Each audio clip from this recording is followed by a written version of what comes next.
Hey everyone, welcome to today's thrilling story. We're about to uncover the secrets of Kumara, so get ready to be spooked out of your socks.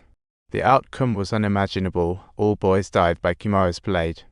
When Banji tried to flee, Kumara ended him with a knife. The next day, with sunshine, villagers found 2 bodies in the woods beside a Kumara doll.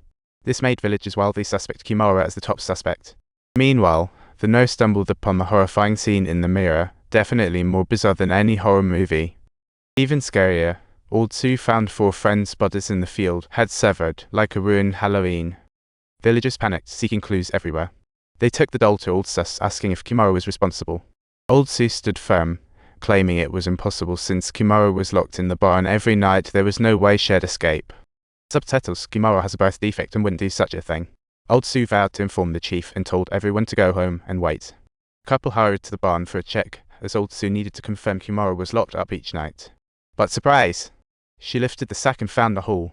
This meant all the murders in the village were the work of Kumara.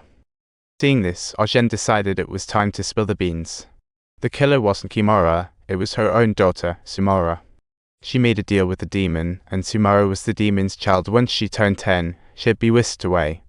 She unknowingly killed her, and now she's a vengeful spirit, hell-bent on plunging our family into darkness forever.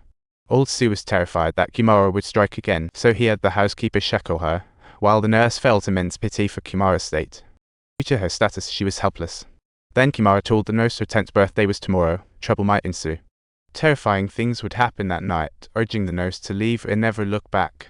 She thanked the nurse for her care, but insisted she get as far away as possible. Kumara's loyalty tugged at the nurse's heartstrings, and with tears, she left the place with her son. Old Sue found a priest to learn how to deal with the situation. The priest warned him that disaster awaited tonight, as Kumara would turn 10. Tomorrow would fully take over her body, and day would turn into an endless night. The only solution was to exorcise Kumara, and it seemed like a pretty straightforward plan. Just then, the priest handed Old Sue a sword, claiming it could weaken Kumara's powers. He added that they needed to bring Kumara here to perform a ritual. If time ran out, he must stab her heart with the sword to deal with Kumara in one go. Kumara must not survive. Meanwhile, the housekeeper was about to break that very rule. She heard laughter and began to search, only to find Kumara crying outside. The housekeeper curiously asked what she was doing there, but Kumara swiftly got up and tripped her. And it didn't stop there. Kumara grabbed a rope and choked the housekeeper. The housekeeper broke free and ran into Old Sus' house for help, but Kumara threw a knife right at her. The blade pierced her body, and then Kumara decapitated her. Hearing the commotion, Arjen rushed out but was met with the sight of blood-soaked Kumara. Looking in the mirror, she saw Sumara controlling Kumara, knife in hand, inching closer. Arjen ran into the bedroom and locked the door. In a fit of rage, Kumara smashed through and stormed in. Arjen grabbed a wooden plank and swung it, but it had no effect. Kumara got back up like a robot. Then she stabbed Arjen, and in that heartbreaking moment, she thought, this can't be the end. Still, she longed for understanding from the monster in disguise. Would Kumara listen to her as she offered a dying apology?